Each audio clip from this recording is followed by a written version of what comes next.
우리가 살아가면서 챙겨야 될 기념일들이 참 많습니다. 다양하죠. 세계적으로도 있고요, 국가적으로도 있고요, 가정적으로도 있고, 개인적으로도 있습니다. 기념의 형태나 규모는 다 다르겠지만 기념일만의 의미가 다 있습니다. 그래서 그 기념일이 되면 그 의미를 한 번씩 이렇게 새겨보죠. 다른 것들은 몰라도 우리가 개인적으로 여러분 새겨야 되는 기념일들이 많이 있습니다. 그죠? 여러분들이 태어난 생일이라든지 아니면 결혼하신 분들은 결혼 기념일이라든지 또 뭐 그런 거 있잖아요. 이렇게 뭐 우리 사귀는 친구들이면 100일 기념, 뭐 그죠? 150일 기념, 뭐 이런 거, 1000일 기념, 뭐 이런 거 있잖아요. 기념이 많습니다.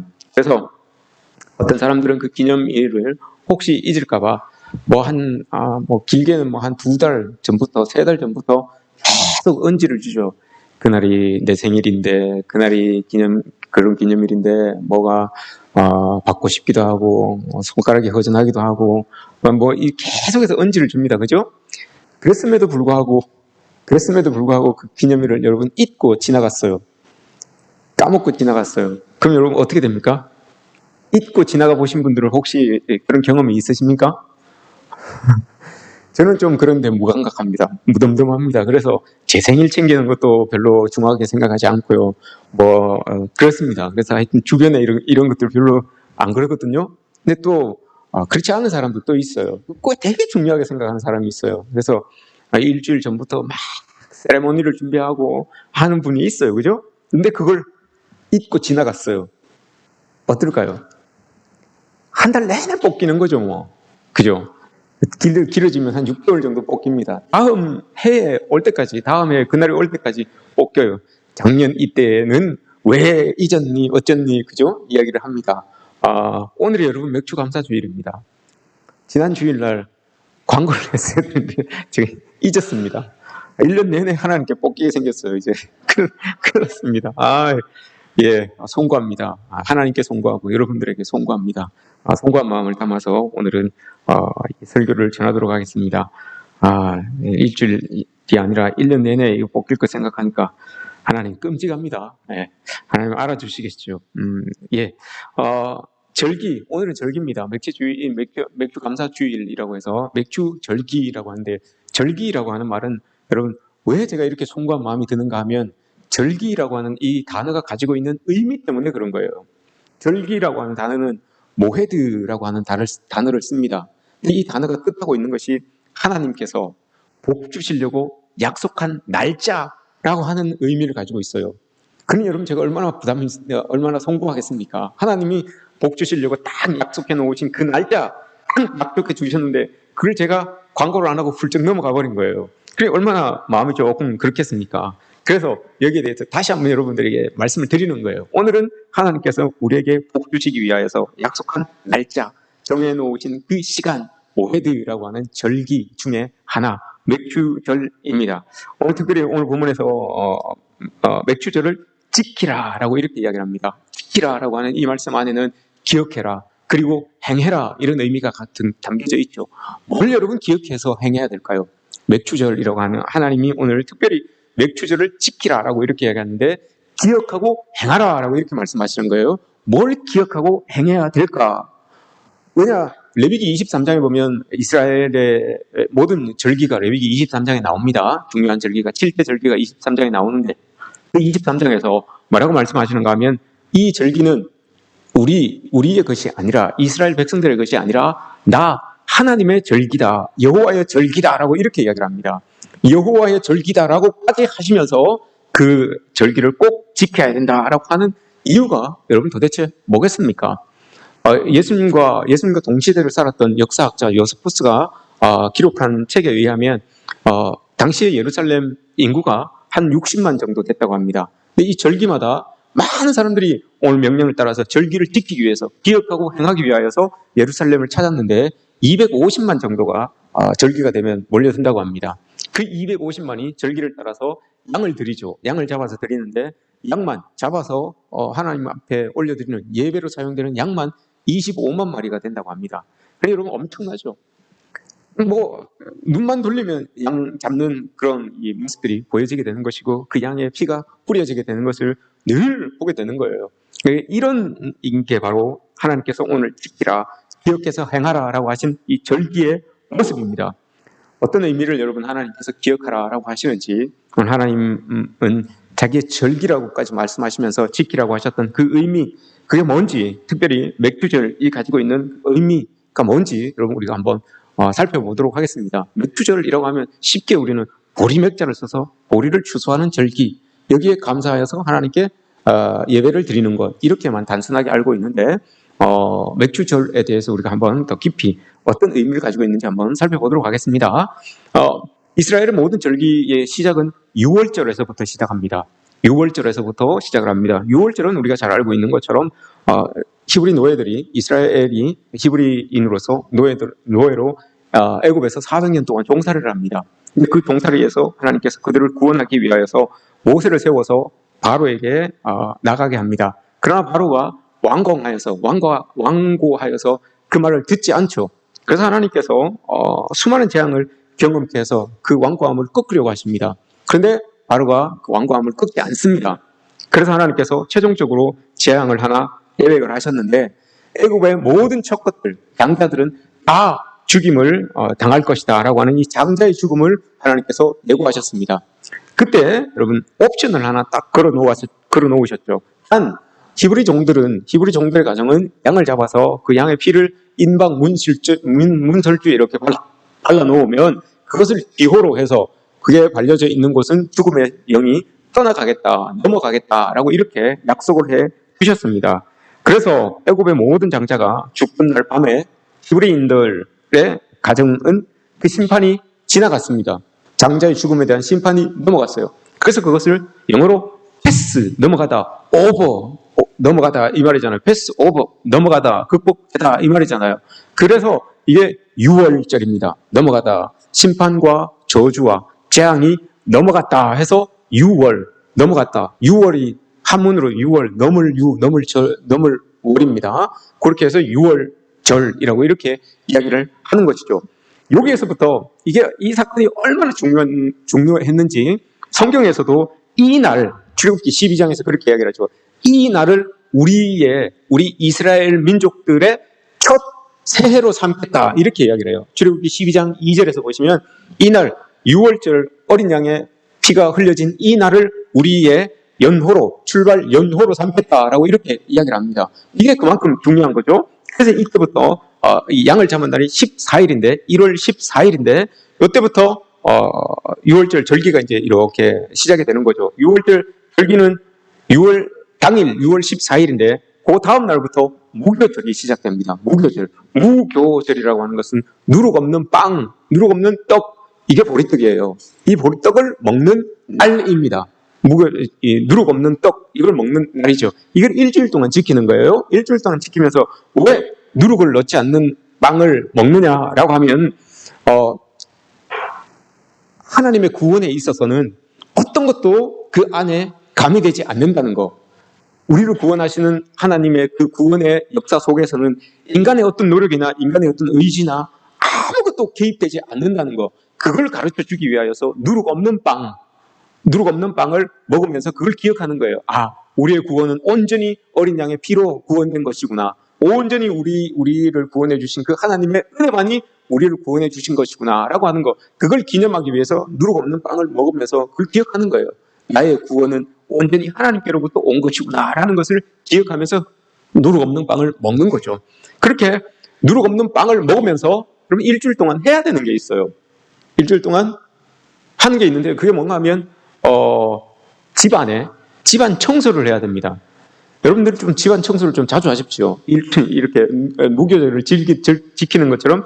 왜 집안 청소를 하느냐? 특별히 집안 청소를 하되 이걸 해야 됩니다. 누룩을 끌어내야 됩니다. 집안에 누룩이라고 이야기하지만 누룩 곰팡이 같은 게 있잖아요. 그걸 긁어내는 시간을 일주일 동안 가집니다. 이게 그냥 집안을 청소해라, 누룩을 긁어내라라고 이렇게 말씀을 하시지만 이 그리스도인들에게 오늘날 교회에게 참 큰 메시지를 던지고 있는 거죠. 유월절을 지난 사람들은 모두 다 고백하는 것이 나의 구원은 하나님께로부터 왔습니다라고 하면서 내가 하나님의 은혜 속에서 살아가는 사람입니다. 이제 나는 하나님을 믿으며 살아가는 사람입니다라고 하는 그 고백이에요. 그게 인방문설주의 어린 양의 피를 바른 사람들의 고백이 그거예요. 그러면 그 고백이 있는 사람들은 이제 자기의 삶의 자리를 정리하란 말이에요. 어떻게 정리합니까? 누룩을 다 긁어내야 돼요. 하나님 이외에 덧칠해지고 있는 것들, 하나님 이외에 나의 삶에 자리 잡고 있는 것들, 나를 나되게 만들기 위하여서 어떤 내 삶의 자리에 뭔가 이렇게 불쑥불쑥 튀어나오는 것들, 이런 것들을 여러분 싹 정리하라는 거예요. 이게 누룩을 제거하라라고 하는 의미예요. 우리 삶의 자리에 있어서 하나님의 백성이 된 상황에서 누룩을 제거해야 됩니다. 고린도전서 5장에서 사도 바울이 이 누룩에 대하여서 이렇게 이야기를 하죠. 누룩이라고 하는 것은 순전함과 진실함이다 라고 이렇게 이야기를 합니다. 그런데 이게 시간이 지나면서 순전함과 진실함을 깨뜨리는 누룩들이 우리의 삶 가운데서 일어납니다 라고 이렇게 이야기를 해요. 고린도전서 5장에서 사도 바울이 이야기하는 거예요. 그런 누룩들을 우리가 제거해야 되는 거죠. 예수님도 여러분 요한복음 2장에서 6월절 즈음에 무교절을 보내면서 성전에 들어가시죠. 성전에 들어가셔서 성전을 정화하십니다. 어떻게 합니까? 성전에서 아까 여러분 양이 25만 마리가 희생이 된다고 했잖아요. 양 파는 사람들이 얼마나 많겠습니까? 그 양을 멀리서 가지고 오는 사람들보다도 직접 그곳에서 사는 사람들이 많아요. 그러니 값을 더 붙여서 그 양을 성전 주변에서 파는 사람들이 많았단 말입니다. 하나님은 그게 싫으셨어요. 예수님은 그게 싫으셨어요. 그래서 성전 주변에서, 성전 안에서, 심지어 성전 안에서 양을 팔고 염소를 팔고 비둘기를 팔고 돈을 바꾸어서 거래하는 사람들, 이런 사람들을 다 쫓아내셨어요.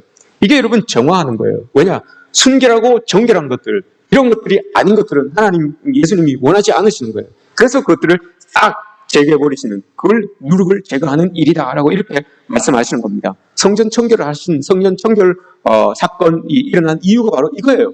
6월절 즈음에 무교절을 보내면서 이 사건이, 예수님이 그 사건을 지금 진행하고 있으시다는 거예요. 우리의 삶에서도 여러분 이런 누룩들을 제거해야 됩니다.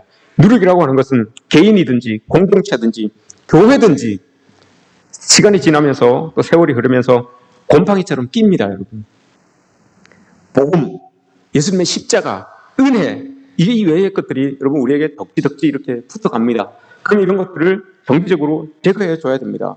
왜냐? 우리 육신은 애굽에서, 이스라엘 백성들이 400년 종살이에서 애굽에서 끄집어 나왔지만 마음에 아직 애굽의 정신들은 아직까지 남아있어요.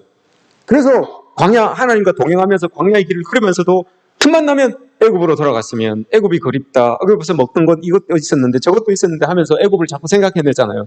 육신은 떠나와 있지만 마음은, 정신은 자꾸 애굽으로 돌아가려고 하는 그런 마음들이 우리에게도 있어요.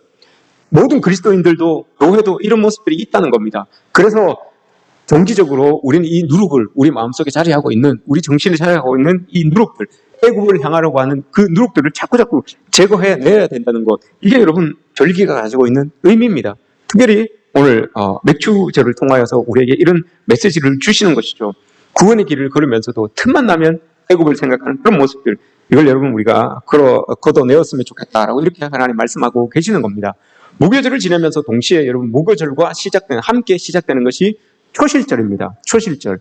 무교절이 만약에 화요일 날 시작됐으면 화요일 끝자락에 있는 주일, 그때부터 초실절이 시작되는 거예요. 초실절은 처음 익은 열매를 하나님 앞에 올려드리는 겁니다. 근데 이때 처음 익는 곡식은 하나밖에 없어요.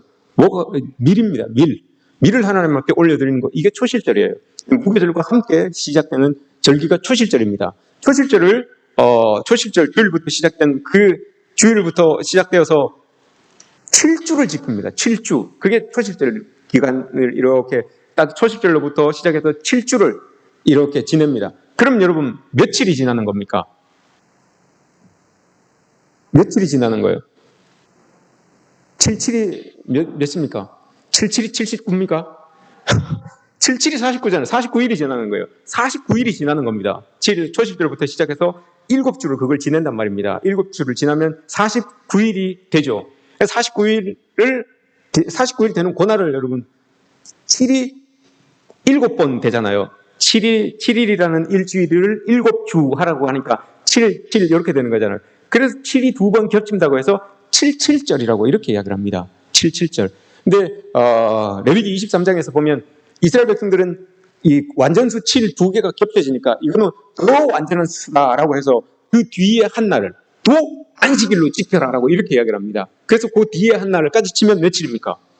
50일입니다. 이걸 큰 안식일이다라고 이렇게 이야기를 합니다. 50일. 요 50일을 다른 말로 뭐라고 하겠습니까? 저기 신약에서 뭐라고 합니까? 오순절이라고 합니다. 오순절. 네. 그래서 그러면 맥주절을 부르는 맥주절을 부르는 호칭이 3개가 되는 거죠? 뭡니까? 이야기해 보십시오. 오순절, 77절, 또 맥주절, 요 3개, 요게 똑같은 거예요. 하루 상관이지만 이어서 되는 것이기 때문에 이 3개를 77절, 맥주절, 오순절, 요거 3개를 같은 날이다, 같은 절기다라고 이렇게 보고 있습니다. 그런데 여러분 한번 보십시오. 이제 중요한 말을 합니다. 맥주절은 여러분 보리가 처음 익은 처음 익은 날을 기념하여서 올려드리는 겁니다. 보리맥자를 쓰는 게 맞아요. 보리맥자. 근데 왜 하필 여러분 보리가 익었을 때 그때를 하나님께서 맥주절로 정했을까요?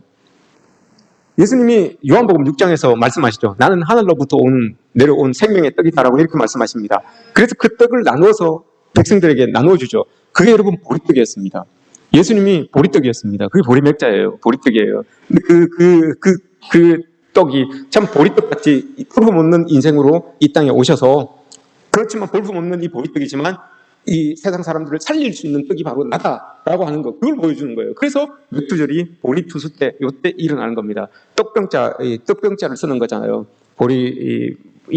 우리가 보리떡 할 때, 오병, 이어 할 때 병자, 그 병자도 떡병자를 쓰는 거잖아요. 그 병자가 여러분, 이 보리떡 병자를 쓰는 거예요. 저는 이 떡병자가 아니고요. 저는 떡병자가 아니고, 요 보리떡 할 때 그거를 이야기하는 겁니다. 근데 여러분, 보십시오. 예수님이 이렇게 보리떡을 나눠주셨어요. 그래서 예수님이, 부활하시고 난 다음에 말씀하시기를 내가 부활의 첫 열매다라고 이렇게 이야기를 하잖아요. 첫 열매, 맥주절은 보리를 추수해서 첫 열매, 첫 보리 추수한 것을 하나님께 올려드리는 그 절기라고 했잖아요. 그러면 첫 열매, 예수님이 돌아가시고 부활하셔서 나는 첫 열매입니다 라고 이렇게 이야기를 했어요. 그럼 맞잖아요. 보리 처음 추수한 것을 하나님께 올려드리는 거, 그게 자기라는 것을 지금 암시하고 있는 거죠. 그러면 부활의 첫 열매는 예수님이잖아요. 첫 번째라고 하면 이건 순서적인 것을 의미하는 거잖아요. 두 번째 열매는 그럼 누굽니까? 세 번째 열매는 그럼 누구겠습니까? 예수님이 부활의 첫 열매라고 하셨어요. 그럼 부활의 두 번째 열매 있을 거 아닙니까? 부활의 세 번째 열매도 있을 거 아닙니까? 누굽니까? 누구예요? 성도들이죠. 성도들 중에서 우리 눈치 게임 하잖아요. 1, 2, 3 이렇게 하잖아요. 저 같으면 여기 부활의 두 번째 열매는 누굽니까? 그럼 자격을 하고 하겠네. 얼마나 좋습니까? 이게 첫 번째는 순차적인 것이니까 부활의 첫 열매는 예수님이고, 그 뒤에 부활이 이루어진다는 거예요. 그 뒤에 부활이 이루어지는데 그건 이제 믿는 사람들의 몫인 거죠. 두 번째가 되든 세 번째가 되든 부활의 몫은 이게 믿는 사람들의 몫으로 남겨지게 되는 겁니다. 그게 이제 우리의 것이 되는 거죠. 그래서 여러분, 맥주절 안에는 이렇게 부활의 소망이 담겨져 있는 절기가 바로 맥주절입니다. 그냥 이 반년이 끝나서 맥주절 감사를 하는 게 아니라 이 안에는 여러분 부활의 소망이 담겨져 있어요. 또 다른 의미가 또 있습니다. 자, 그럼 맥주절을 다른 말로 뭐라고 했습니까? 77절 말고 오순절이라고 했습니다. 오순절, 그죠? 오순절이 사도행전 2장에 나옵니다. 사도행전 2장에 마가의 다락방에서 모여 있었던 그 성도들이 하나님 앞에 기도할 때에 불의 혀처럼 하늘로부터 갈라지는 것이 각 사람에게 탁 임하게 됩니다. 성령을 받죠. 그래서 우린 그걸 성령이라고 합니다. 그 성령 방림절이다라고 이렇게 이야기를 하잖아요. 그 성령을 우리가 그 자리에 있었던 사람들이 받습니다. 그리고 난 다음에, 그 성령을 받고 난 다음에 엄청난 일이 일어났습니다, 여러분. 무슨 일이 일어났습니까? 그 땅에 교회가 생겼어요. 그 맥주절은 여러분 엄밀히 따지면 온 세상에 있는 교회의 생일이에요.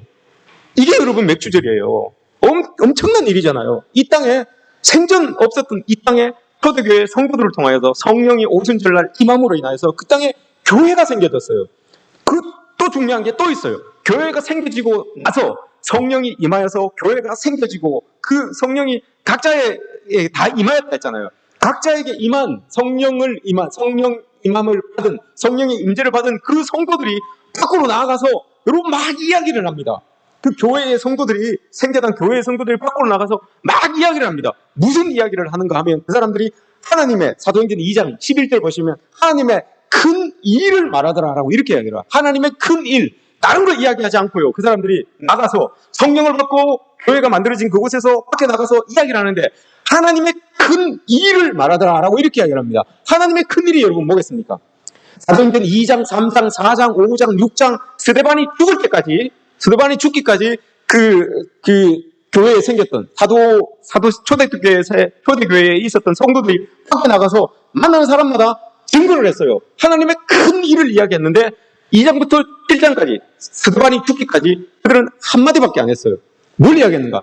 예수 그리스도가 우리의 생명으로 오셨고, 예수 그리스도가 우리의 양식으로 오셨고, 예수 그리스도가 우리의 구세주이시고, 예수 그리스도가 우리를 위하여서 십자가에 죽으시고 부활하셨습니다. 요걸 이야기하셨어요. 이게 여러분 하나님의 큰 일이에요. 이 하나님의 큰 일을 그 태초의 교회가 성령 받은 사람들이 전한 거예요. 이걸 전한 거예요. 딴 거 전한 게 아니고요. 그리고 나니까 어떤 일이 벌어지는가 하면 요한복음 2장 40절 뒤에 보시면 그 하나님의 큰 일 전하는 것을 각처에서 온 그 각처에 여러분 사람들이 많이 몰려와 있잖아요. 지금 절기를 지키러 많이 몰려와 있잖아요. 각처에서 몰려온 많은 사람들이 다른 나라에서 온 사람들도 많아요. 이방 사람들도 그 다른 나라에서 1.5세로 2세로 3세로 태어난 사람들도 많잖아요. 유대인인데 그런 사람들이 다 몰려들어서 그 소리를 들었어요. 그래서 이 성도들이 전한 그 소리를 들었어요. 근데 그 소리가 아까 말씀드렸죠. 하나님의 큰 일이라고 했잖아요. 예수님께서 우리를 위해서 오셨고 고난당하셨고 죽으셨고 부활하셨고 이 소리를 그들이 들었어요. 듣고 난 다음에 어떻게 됩니까? 3,000명이 하나님께로 돌아오더라라고 이렇게 이야기를 합니다. 3,000명이라고 하는 사람 숫자는 여러분 그냥 숫자적으로 3,000이라고 써 놓았지만 이것은 여러분 대표하는 거예요. 인류의 예수 그리스도로 구원받아야 될 사람들을 지금 대표해서 3,000이라고 이렇게만 적어 놓은 거예요. 이게 여러분 이것과 비슷한, 그러니 성령이 여러분 우리에게 오시는 첫 번째 목적은 뭡니까?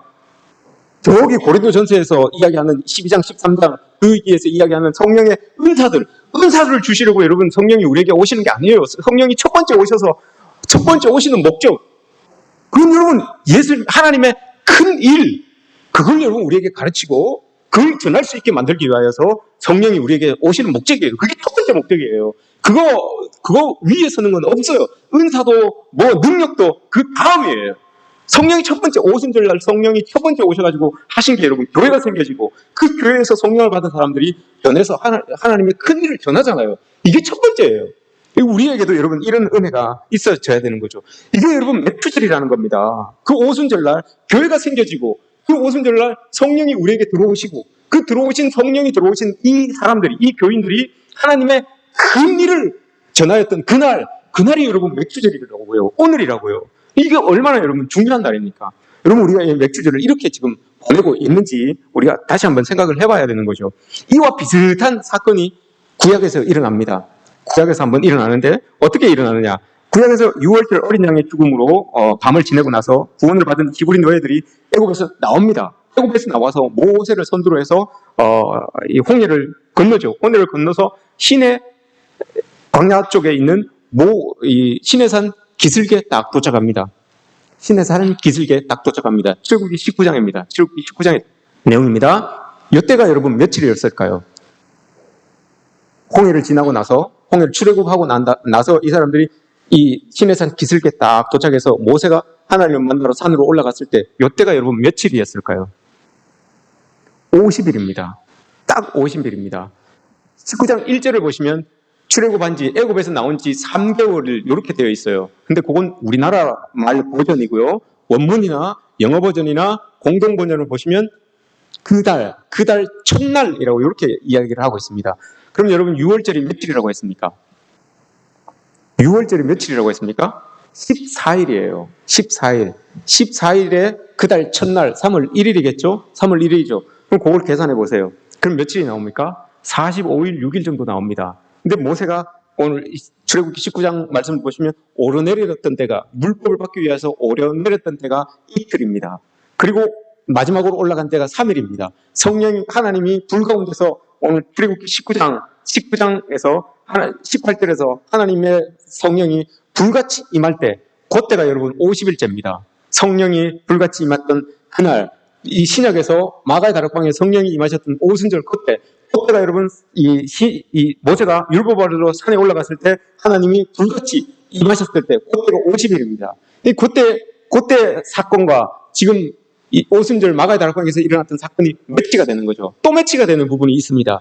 그때 이 모세가 계명을 받고 나서 내려옵니다. 내려왔을 때 그럼 그 밑에서 어떤 일이 일어나고 있었습니까? 금송아지를 만들고 그 밑에서 잔치를 벌이고 있었습니다. 그래서 모세가 레위 사람들을 통하여서 거기 사람들을, 잔치하고 있었던 사람들을 처단합니다. 몇 명이 죽었습니까? 3,000명이 죽었어요. 공교롭게도 3,000명이 죽었어요.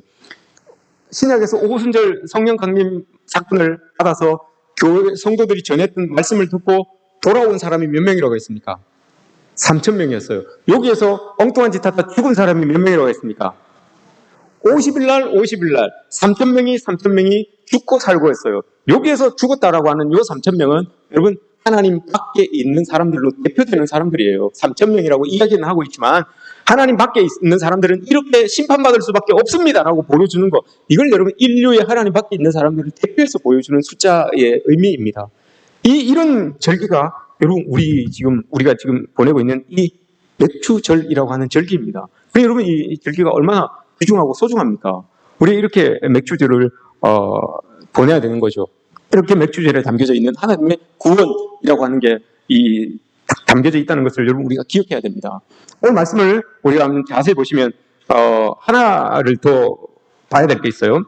네가 맥추절을 지키라. 그리고 뒤에 이는 네가 수고하여 밭에 뿌린 것에 첫 열매를 거두미니라 라고 이렇게 말씀하고 있습니다. 여러분 질문을 하겠습니다. 여러분들에게 질문을 하겠습니다. 정신 바짝 차리시고 답하셔야 됩니다. 지금 이 하나님께서 절기를 지켜라 라고 이렇게 명령하시고 있는 곳이 어디입니까? 지금 이 사람들이 명령을 받는 공간이 어디입니까? 1번 사지선다형으로 드리겠습니다. 1번 교회, 2번 광야, 3번 가나안, 4번 천국. 어디입니까? 지금 너희들 절기를 지켜라 라고 이렇게 지금 하나님 명령을 하시잖아요. 이스라엘 백성들에게. 이 명령을 받고 있는 장소가 어디입니까? 광야죠. 뭘 어렵게 생각하십니까? 광야잖아요. 지금 광야에서 받고 있어요. 광야에서 너희들 이거 절기 지켜야 된다 라고 이렇게 이야기를 하고 있어요. 광야에서. 그죠? 그럼 또 하나 질문하겠습니다. 그러면 명령을 받은 때는 이 광야에서 받았어요. 그러면 정말 맥추절 절기를 지켜야 되는 곳은 어디입니까? 지켜야 되는 자리는 어디입니까? 어디에 가서 이 절기를 지켜야 됩니까? 나중에 하나님께서 약속해 놓으신 가나안 땅, 그죠? 가나안 땅에 들어가서 너희들 이 약속 지켜야 된다라고 하는 거잖아요. 광야에서 네가 안 지켜요, 여러분. 광야에서 뭐가 있어야지 지키죠. 안 지키잖아요. 그래서 여호수아 5장 보세요. 여호수아 5장에 보시면 5장 10절입니까? 들어가서 보시면 여호수아가 여리고에 들어가서 가나안 땅이잖아요. 여호수아가 여리고에 들어가서 그 땅에서 유월절을 지킵니다. 그 땅에서 첫 유월절을 지켜요. 들어가서 첫 유월절을 지켜요. 그리고 그 다음날 무교절이니까 떡을 먹어야 되잖아요. 떡을 먹으니까 그 다음날 만나가 또 끊어졌더라. 이렇게 이야기를 하잖아요. 이게 절기예요. 이게 지금 맥주절이란 말입니다. 그렇게 이야기를 했어요. 그러면 여러분 한번 보십시오. 또 하나 여러분 질문을 드리겠습니다. 오늘 본문 말씀에서 네가 수고하여 밭에 뿌린 것에 첫 열매를 거두미니라. 이거 여러분 어디에서 합니까? 광야에서 하는 겁니까? 가나안에서 하는 겁니까? 어디서 하는 겁니까? 네가 수고하여 밭에 뿌린 것에 첫 열매를 거두미니라. 어디서 거둔다고요? 가나안에서 거두는 거죠. 그렇죠. 똑똑하시네요, 여러분. 똑똑하시네. 아주 둘 중에 하나는 맞추시네. 똑똑하십니다.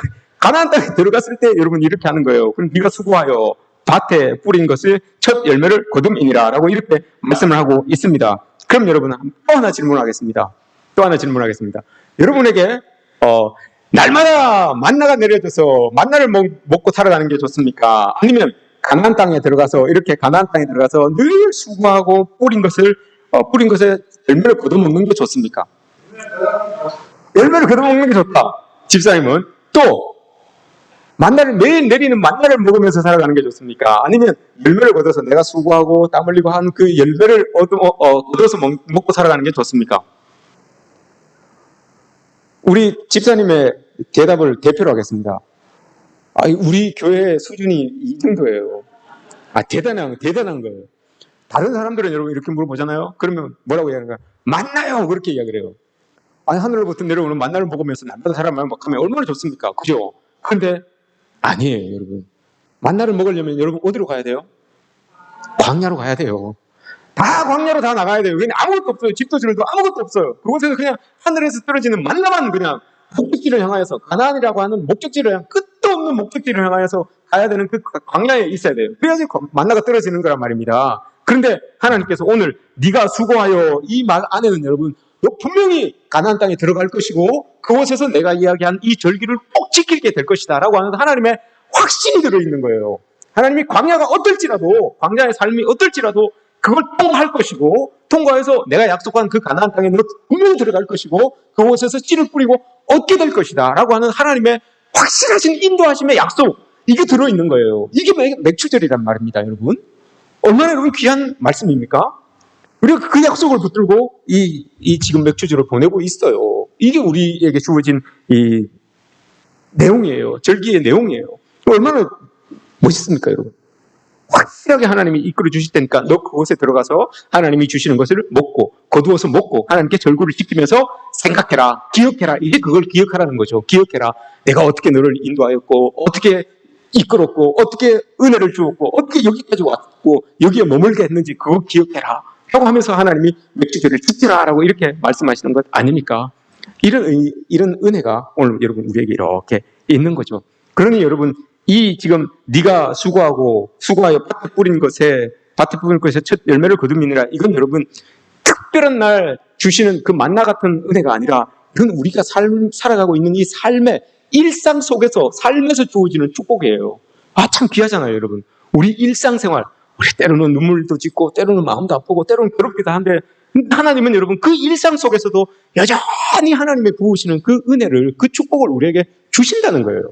이게 참 우리에게 은혜가 되는 말씀 아닙니까?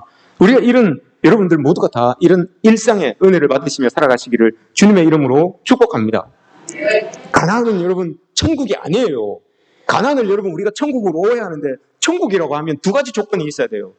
어떤 조건입니까, 여러분? 그곳에는 여러분 가나안이라고 하는, 천국이라고 하는 그곳에는 죄가 없어야 됩니다. 그런데 가나안에 죄가 없었습니까, 여러분?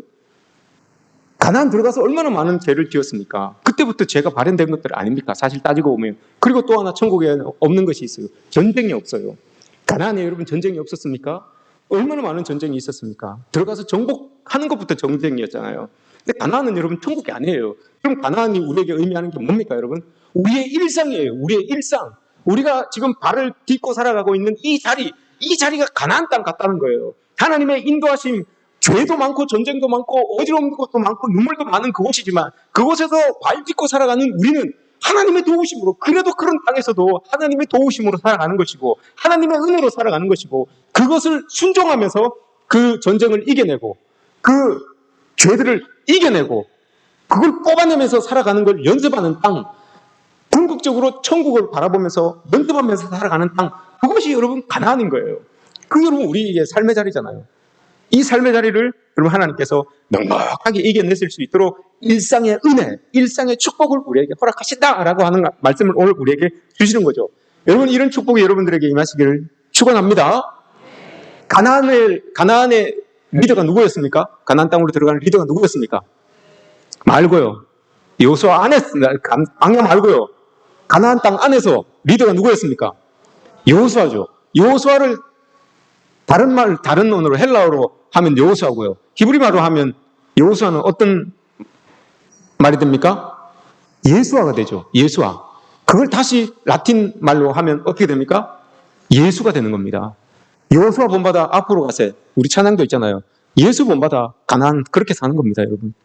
여호수아가 가나안을 점령하여서 그렇게 살아가는 것처럼 우리도 여러분 예수님처럼 그렇게 가나안을 점령하면서 이 땅의 삶, 우리가 발붙이고 살아가고 있는 이 땅의 삶을 그렇게 이겨내면서 살아가는 겁니다. 그거 살아내기 하기 위하여서 하나님께서 일상의 복을 우리에게 허락하여 주신 줄 믿습니다. 그 믿음 가지고 여러분들 오늘 이 맥주 감사절을 지내면서 또 이때 받은 이 은혜를 가지고 남아있는 6개월 동안 하나님 은혜 가운데서 내 일상의 축복을 누리면서 가나안을 점령해 나아가시는 저와 여러분들 되시기를 주님의 이름으로 축복합니다.